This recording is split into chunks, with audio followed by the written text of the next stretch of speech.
just keeps evolving and getting bigger. Friends want to help friends. We wanted to remove all barriers. If they stay and cooperate, they will have immunity for not breaking the law of underage drinking. We don't want to see it happen to anyone else.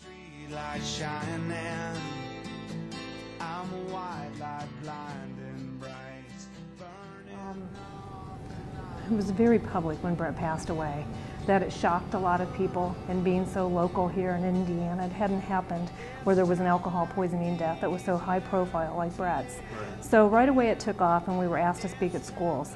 And right away we knew that we wanted to be a part of an organization that could make this sustainable and that had been around for a long time.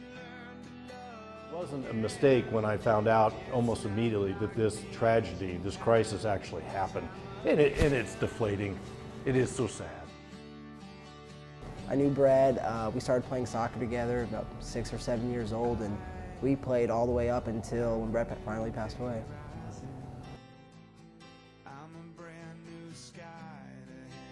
Shortly after the funeral, and there's a lot of emotions going through, and it was very upsetting to know that the Lifeline Law, had passed, and it was in effect when Brett passed away, and people didn't know it. And I think I saw guidance from Mr. and Mrs. Finbloom. I looked to them as leaders and thought that I really wanted to help the cause and help spread the word to make the state cooperate and make the call, because no life is worth losing over something like alcohol. You need to call and be good friends.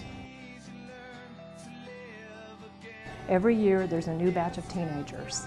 So every year we need to get the same message out, and we need to find new ways to do that, some innovative approaches. And we've been doing that with the social media campaign and with just the grassroots efforts too, going back to the basics of talking at schools. We've stayed with that.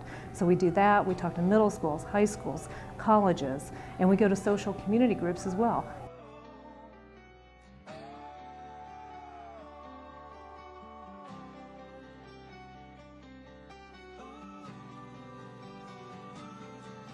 So tonight is basically all about getting people out to the game, especially students, to be educated.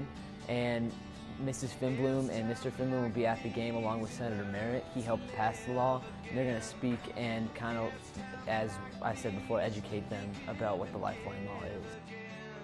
But I'll spend the rest of my career on college campuses and high schools talking about these issues of alcohol and drugs and depression and teen suicide and all these issues that are confronting and confounding families today. And I've just made a pledge to myself that if I can do anything is to eliminate any type of idea that someone in a panic doesn't do the right thing and make a good decision and make the call.